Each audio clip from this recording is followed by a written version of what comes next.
जय माता दी। नवरात्रि का हर दिन माँ दुर्गा की एक विशेष पूजा के रूप में समर्पित होता है।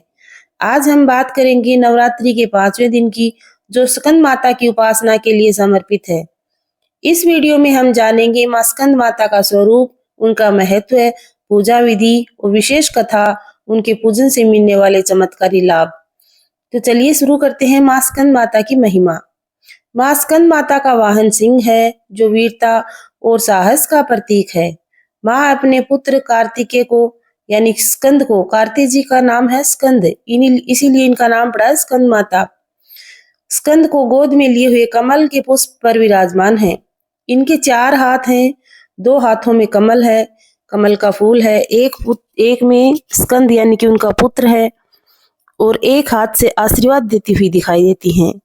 इनके स्वरूप में ममता और शक्ति दोनों का संगम दिखाई देता है। भक्तों के जीवन पर अंधकार मिटाकर ज्ञान का प्रकाश फैलाती हैं, इसलिए इन्हें विद्या और मोक्ष की देवी भी कहा गया है। माँ हाथ में पुत्र को लिए हुए सिंह पर सवार हैं। इसका मतलब माता की ममता और शक्ति दोनों स्वरूप आज के दिन हमें दिखाई देते हैं। माँ स्कंद माता की पूजा करने से साधक को असीम शांति और सुख की प्राप्ति होती है। माँ अपने भक्तों के सभी दुख और रोगों को दूर करती हैं।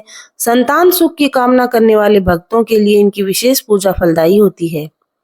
अध्यात्म में माँ स्कंद माता की उपासना अनाहत चक्र को जागृत करने के लिए की जाती है, जिससे जीवन में प्रेम, करुणा और सकारात्मक ऊर्जा आती है। अब जानते हैं माँ की पूजा की विधि।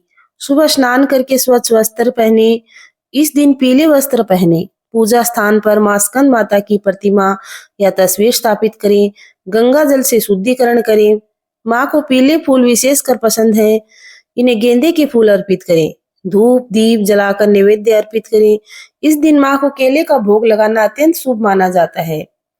माँ का मंत्र है ओम स्कंद माताय नमः। इसको 108 बार जप करें। संध्या के समय आरती अवश्य करें। अब जानते हैं माँ स्कंद माता की कथा। तारकासुर के नामक एक राक्षस ने भगवान ब्रह्मा जी का बहुत ज्यादा यानी कि घोर तपस्या करी और उनसे वरदान पा लिया कि उनका वध केवल शिव जी के पुत्र के हाथों ही संभव हो।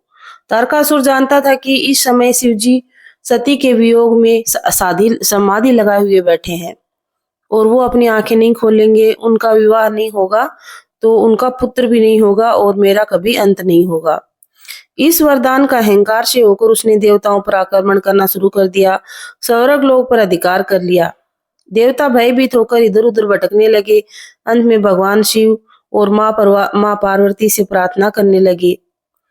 देवताओं ने निवेदन किया, हे महादेव, केवल आपके पुत्र के द्वारा ही तारकासुर का वध संभव है, हमारी रक्षा कीजिए।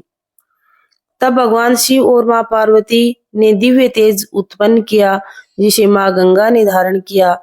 स्कंद यानी कार्तिक जी का जन्म हुआ। गंगा जी ने उस तेज को सरोवर में रखा जहां एक दिव्य बालक प्रकट हुआ। वही बालक कार्तिकेय यानी कि स्कंद कहलाए। वे 6 मुख वाले अपार शक्ति से संपन्न थे। देवताओं ने उन्हें अपना सेनापति नियुक्त किया। जब तारकासुर ने पुनः देवताओं पर आक्रमण किया तो स्कंद ने अपनी सेना संग युद्ध भूमि में प्रवेश किया। माँ पार्वती ने अपने पुत्र को आशीर्वाद देकर युद्ध के लिए रवाना किया। भीषण युद्ध के बाद कार्तिकेय ने तारकासुर का वध किया और देवताओं को उनका लोक वापस कर दिया। तभी से माँ पार्वती स्कंद माता कहलाई। अब माता का बीज मंत्र जो कि है ओम स्कंद माताय नमः, इसका 108 बार जप करें। अगर आप माँ का ध्यान कर रहे हैं तो माँ का ध्यान मंत्र इस तरीके से है, सिंहासना समारूढ़ा शंख चक्र गदाधरा धारयन्ती शुभ देवी स्कंद माता यशस्विनी। इसका जप करने से भक्तों को आंतरिक शक्ति, साहस की प्राप्ति होती है। माँ स्कंद माता केवल करुणा और ममता की मूर्ति नहीं है, बल्कि साहस और विजय की भी देवी हैं। जो भक्त सच्चे मन से उनकी पूजा करते हैं, उन्हें संतान सुख, सफलता, ज्ञान, मोक्ष की प्राप्ति होती है। तो दोस्तों, नवरात्रि के 5वें दिन माँ स्कंद माता की भक्ति अवश्य करें। जीवन में सुख समृद्धि से भरने वाली स्कंद माता की एक बार फिर से जय जयकार करें। स्कंद माता केवल करुणा और ममता की मूर्ति नहीं, बल्कि साहस और विजय की देवी है। नवरात्रि की रात्रि में कुछ देर तक जागरण अवश्य करें, कुछ माता के भजन करें माता जी को जो प्रिय है उनका भोग लगाएं। रात्रि में मन एकाग्रता के लिए साधना का बहुत ही बड़ा महत्व है, क्योंकि रात में प्रकृति शांत होती है। दिन में सूर्य की किरणें और अन्य कोलाहल के कारण ब्रह्मांडीय तरंगों में रुकावट बनी रहती है और ध्यान नहीं लग पाता। इसी कारण रात में साधना की जाती है। नवरात्रि के दिनों में रात्रि साधना का विशेष महत्व है, क्योंकि यह नवरात्र पर्व रात्रि की साधना का ही है। इस दौरान ग्रहों का अद्भुत योग के कारण ब्रह्मांड दिव्य ऊर्जाओं से भर जाता है। इन ऊर्जाओं को अपने शरीर में अनुभव करने के लिए नवरात्र में यज्ञ, भजन, पूजन, मंत्र, जाप, ध्यान, त्राटक आदि साधनाएं की जाती हैं। इसके लिए साधक कमर गर्दन सीधा करके आंख बंद करके बैठ जाते हैं। रीढ़ की हड्डी को सीधा करके बैठने से हमारी तरफ ब्रह्मांडीय ऊर्जा आकर्षित होती है और हमारे अंदर दिव्य चेतनाओं का जागरण होता है। जब साधक नवरात्रि की पावन रात्रि में कुछ ऐसा करते हैं तो अपनी रीढ़ की हड्डी को सीधा रखते हुए आसन लगाकर बैठते हैं, अपने इष्ट का ध्यान करते हुए नाम जाप करते हैं, मंत्र जाप करते हैं। लेकिन कोई भी साधना का फल तभी प्राप्त होता है जब साधक आहार विहार, इंद्रियों का संयम आदि को पवित्र रखे और सात्विक रखे। श्रीमद् भागवत के 3 स्कंद के महर्षि वेदव्यास जी ने जन्मेजय के नवरात्र महत्व बताते हुए कहा है, 6 मास में नवरात्रि आती है। शारदीय नवरात्रि रावण वध की तिथि के पहले आती है और दूसरे नवरात्रे वसंत ऋतु में राम जी के प्रकट्य से पहले आती है। ये दोनों ऋतुएं बड़ी क्रूर हैं, ये रोग उत्पन्न करने वाली हैं। इन दिनों में व्यक्ति अगर नवरात्रि का व्रत और उपवास नहीं करता है तो आगे चलकर बड़ी बड़ी बीमारियों का शिकार हो जाता है। अभी भी बीमारियों में वह भून जाएगा। अगर नवरात्रि का व्रत नहीं करता है, भगवती की आराधना, अगर वह नवरात्रि का व्रत करता है, भगवती की आराधना करता है, आराधना की पुण्याई व प्रसन्नता से मनोरथ तो पूरे होते ही हैं, साथ ही शरीर में भी जातीय द्रव्य, उपवास और विश्रांति से रोग कारक द्रव्यों को भस्म करते हैं। नवरात्रि के उपवास से शरीर में जीर्ण शीर्ण रोग लाने वाले वे सब कण नष्ट हो जाते हैं, पाप दूर होते हैं, मन प्रसन्न होता है, बुद्धि का औदार्य व तीक्ष्णता का गुण बढ़ जाता है, नारकीय योनियों से छुटकारा मिलता है।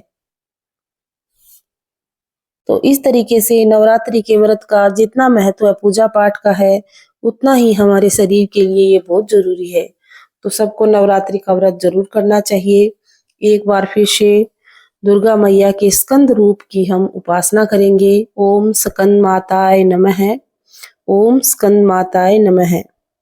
स्कंद माता को प्रणाम करते हुए वीडियो को यहीं विराम करते हैं। आप सभी को ये वीडियो अच्छी लगी है तो एक बार माता जी का जयकारा लगा दीजिए। एक बार कमेंट बॉक्स में जय माता दी जरूर लिख कर जाएं।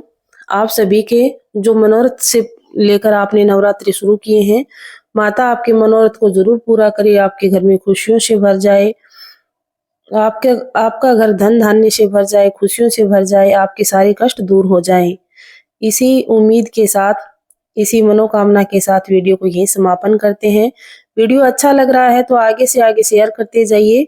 वीडियो को अपने तक ना रखें, माता जी का ये जानकारी अपने तक नहीं रखनी चाहिए, आगे से आगे सबको भेजनी चाहिए ताकि लोगों को माँ के स्कंद माता के रूप के बारे में पता चले। 5वें दिन की ये कथा यहीं समाप्त होती है। माता का एक बार फिर से जयकारा लगाते हैं। जय माता दी।